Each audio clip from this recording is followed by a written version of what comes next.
So the United States currently accounts for about 15% of global greenhouse gas emissions. Yes. China accounts for roughly 30% of greenhouse gas emissions.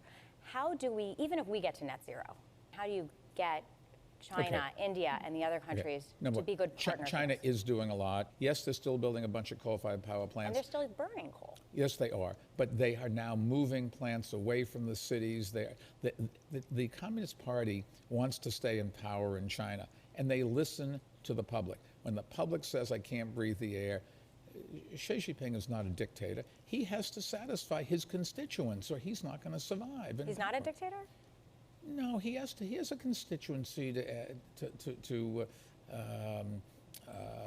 answer to. He doesn't have a vote. He doesn't have a democracy. He doesn't. That he's doesn't not held mean he can accountable by survive voters.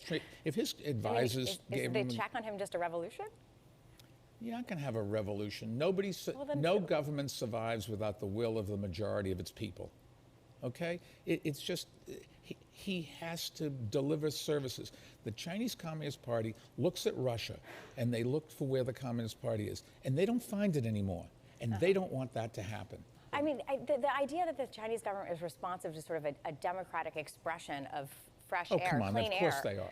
I mean, I'm looking at the people in Hong Kong who are go protesting and wondering whether the Chinese government cares what they have to say. Go back and read the press, the days when you have big pollution in Beijing, and they're doing something about it. That's ridiculous. The trouble is you can't overnight move cement plants and power plants just outside the city that are polluting the air, and you have to have their product. So some of it takes time. And there's always in government, even governments that aren't what we would call a democracy, there's lots of stakeholders who have vested interests, and they have an impact. And that's why if you listen to the young millennials, let's go in and solve the problem overnight.